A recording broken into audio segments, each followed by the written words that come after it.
Hey everyone, I'm Tyler James Williams and I'm honored to partner with the W.K. Kellogg Foundation. We'll be sharing some incredible success stories about communities that are helping children thrive. Children are at the absolute heart of the Kellogg Foundation. Everything they do focuses on giving all children an equal opportunity to succeed. To learn more, please visit everychildthrives.com.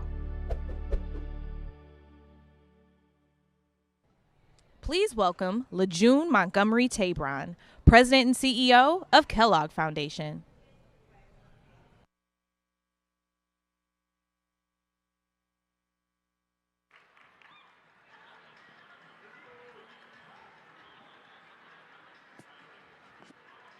So hello, everyone. Good afternoon, Essence. I'm honored to be with you today. As was stated, I'm President and CEO of the W.K. Kellogg Foundation, and we work with grantees and partners to make sure that every child thrives. And we know that children thrive within the context of communities and their families.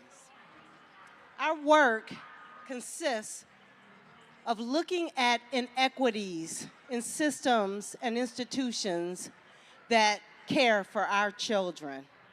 And we know that when these inequities exist, outcomes for children and families are not quality outcomes.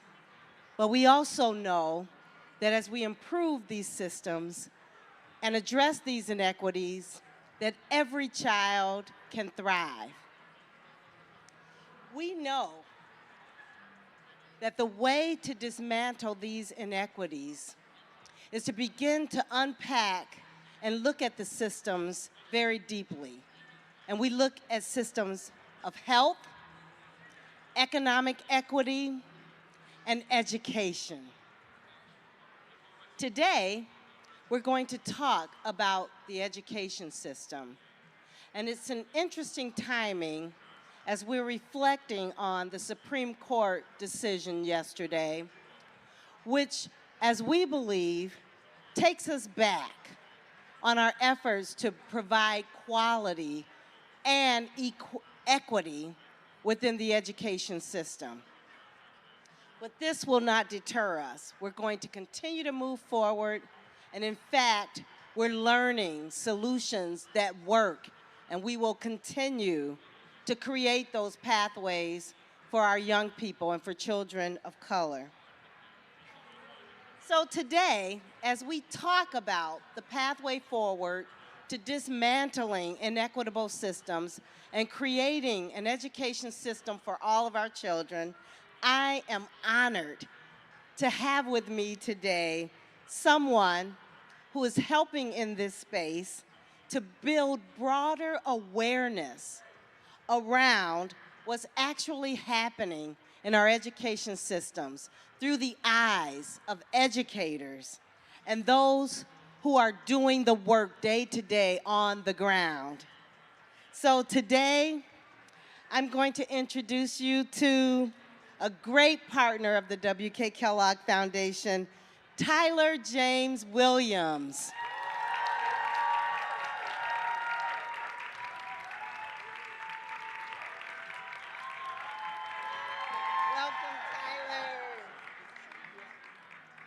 Know that Tyler, through his portrayal of Gregory on Abbott Elementary, that he gives us a picture of what our education system looks like today for children. And they show us the challenges, and they also show us the creativity of our teachers and the providers within this system who do all they can to improve the lives and outcomes for our children. So Tyler and I are going to talk about our personal experiences with the education system, our professional experiences, and what's happening day to day as Tyler encounters these systems and portrays them on Abbott Elementary. So I'm going to start out with just a question to anchor us. And Tyler, I just want to ask you, when you think about your early educational experience, what made an impression on you as it relates to early care in your life, and how did that form your understanding and your encounter with the education system? Hello. I feel like for me, the beginning of my educational journey started at home. My mother was a really big advocate for us, me and my brothers and I, and she became a very active part of advocating for us in our school system. To the point where at one point, as we transitioned into working in the industry, she made the choice to homeschool us and become the first line of defense when it came to making sure that we were properly educated and advocating for our ability to maintain our education, even in the midst of an industry that didn't necessarily prioritize it. So for me, a lot of it did start at home. That's wonderful. Now, I heard that you are the ninth out of 10 children. That's correct. God bless your mother. Yes. How did that affect your ability to relate to the education industry, and how do you think that that upbringing affects how you see kids today? Absolutely, yes. I say I was homeschooled as well. But there was no formal homeschool curriculum then. It was my sister, who was 5 years older than I was, who would go to school every day and come home and teach me everything she learned. So I had a very quality early childhood education, and that same sister today is a teacher and is actually a preschool teacher and prepares thousands of children to enter the K-12 system in very productive and prepared ways. So let's go to Abbott Elementary. And as you can see here, we all love this show, and we praise the writing and the narrative that comes through when we watch this show. And it's just a wonderful reflection of teachers, people of color, educators, the LGBTQ community. And Tyler, let's talk a little bit about the episodes and the moments that have resonated with you the most as you think about the depiction of the education system through Abbott Elementary. Did anything surprise you about the current state of education, or anything that reminded you about your own experience? I think I was definitely shocked by how little resources the teachers in the educational system have, and how difficult it was for them to obtain support. It was one of the things that came up in our pilot episode, which, whenever you do a pilot, it establishes the arc of the series. And I very quickly began to realize that this was going to be a recurring theme that would come up for our show. And as it did, I heard feedback from people who watched the show that that was a recurring theme in teachers' actual lives. So that was incredibly shocking to me, and it was one of the reasons why I felt it so important to not just entertain people and to have a way to make light of this and start the conversation, but then hopefully continue the conversation and affect change, because it should not be that difficult to educate the next generation. Exactly. And Tyler, I want to reflect on a quote that you made. You said that Gregory, your character, is an amalgamation of all the men in your life, and they set the standard for you for manhood. So talk a little bit about what you want the audience to see when they connect with Gregory. And why is it important for kids to see a black man in the role, a teacher, as Gregory plays on Abbott Elementary? I think that's precisely it. I think black men oftentimes, our narrative is created for us. By the media, by the press, by all of it. And a lot of times that narrative shows us as bereft in educating and supporting the next generation. That is not the grouping of black men that I grew up with. My father was very involved in my life and in the lives of those in my community. My grandfather was as well. My uncles were as well. And that, I feel like, is part of my job, is to represent that and show a difference from what is oftentimes portrayed, because I think the more we see it, the more we can create that reality. So that's where that quote comes from. Absolutely.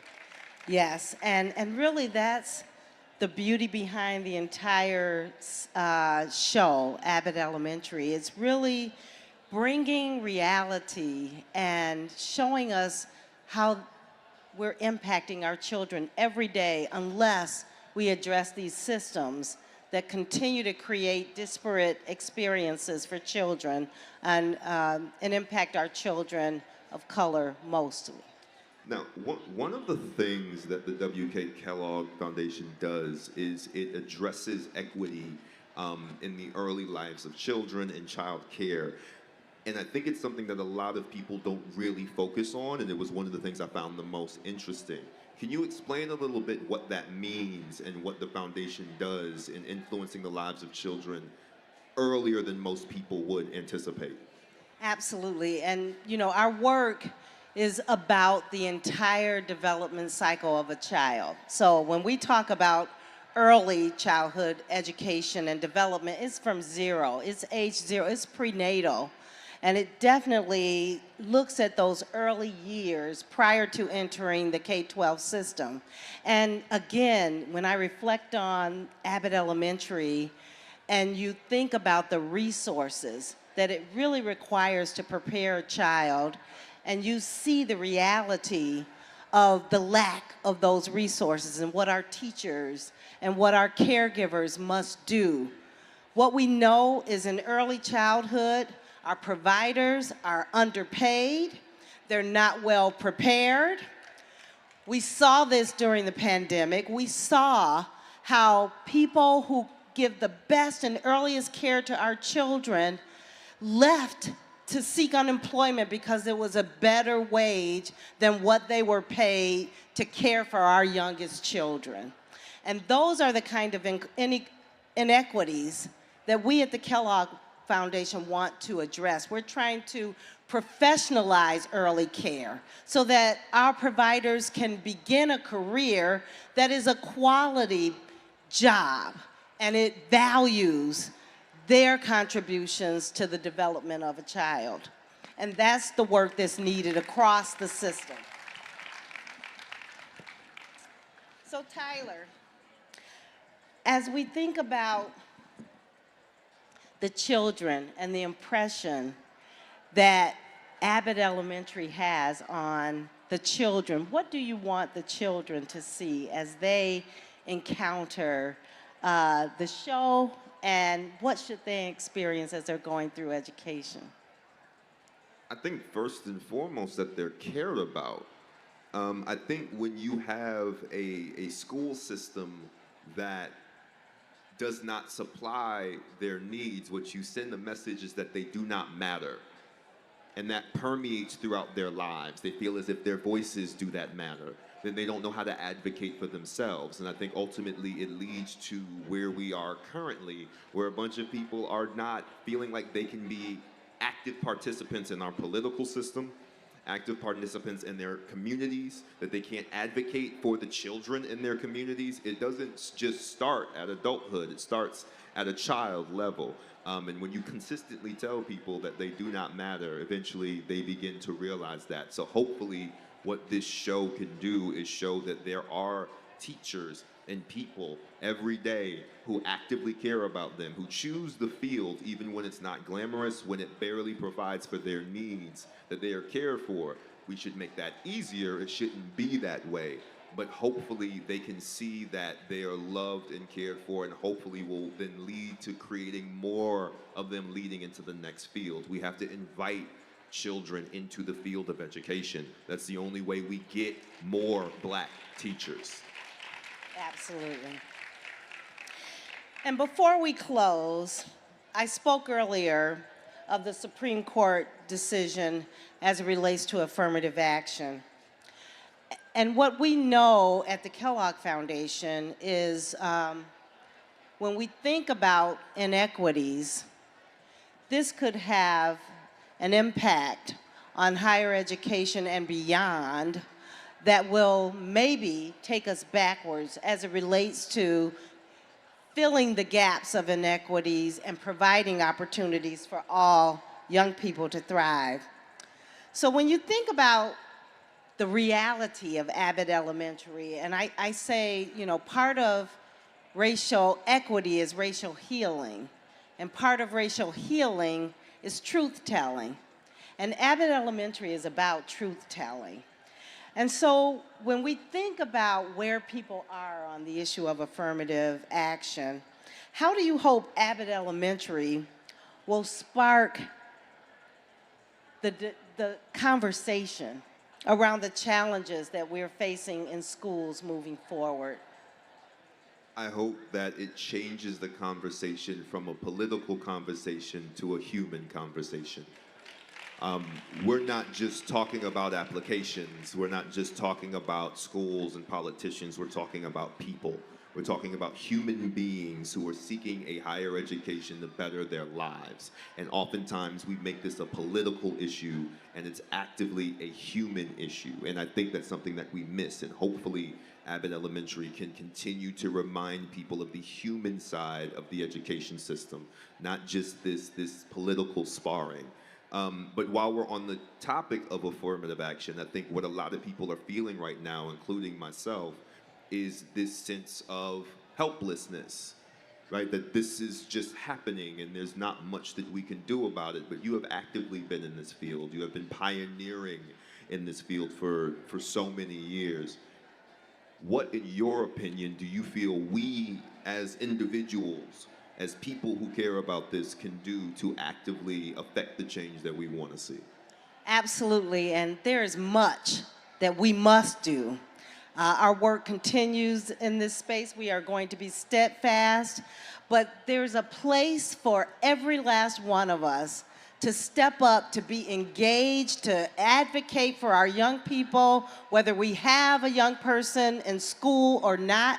We must be their champions for quality education.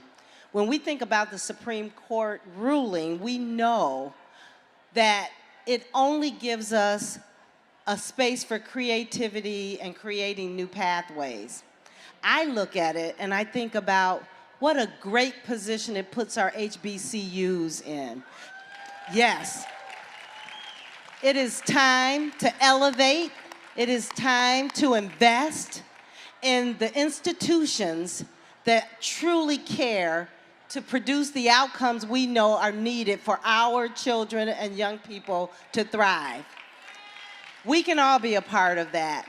We also know that this is an opportunity for us to be creative, for us to be bold. Narrative is key because I believe that as I hear the debate around affirmative action, many people are misunderstood. They aren't clear, they don't understand, they can't really address the practices. But this is a moment for us to be very clear and to have narrative and for all of us to understand what that practice is about, how we can build equity into it, how we are not advantaging people of color. We are actually correcting long disparities of disadvantage. And as people understand that, I think there can be a great place in a conversation to advance the practices that truly create equity within our education system. I think a lot of times people in the argument about affirmative action see it as an unfair leg up. Exactly. That's something that gets lost in the conversation a lot. What, in your opinion, are ways that we can redirect that conversation to be more productive and that we get less tied up in the semantics of what it represents and the inequities that we deal with? Yeah. A lot of our work, again, starts with what we call racial healing. You don't get to racial equity without going through the healing process. And racial healing is about truth-telling. It's about connecting people with through our common humanity. It's a space where you can build trust and have trusting relationships, where you can have these conversations. Because we haven't had these conversations. We've been divided, and we see how we haven't had spaces where our humanity comes together in a way where we can have conversations to gain a shared understanding. That's what our work is at the Kellogg Foundation, but in some ways, I think Abbott Elementary has been a space for healing. It has created that conversation, and your legacy and this work will provide a space for people to dialogue around these issues. And people may see the comedic side of it, or they may see the humanistic side of it. But the narrative there is what we need to continue this journey. And I think that was really the intent behind the work. And I think that's what you continue to share every day in this work. Yeah, absolutely. I hope that people can continue to see that inequity in education doesn't start at the collegiate level. It starts at the elementary level. We shouldn't have to wait until you're putting in a college application to be concerned about where you'll be able to get a quality education. That should start in utero beforehand. And that's what I love about what the W.K. Kellogg Foundation is doing. It's starting at age 0. Thank you, Tyler. And our work, the stories continue on everychildthrives.org. Please join us there to continue this conversation. And I thank you so much, Tyler Williams. We love your work. Thank you. Thank you. Thank you.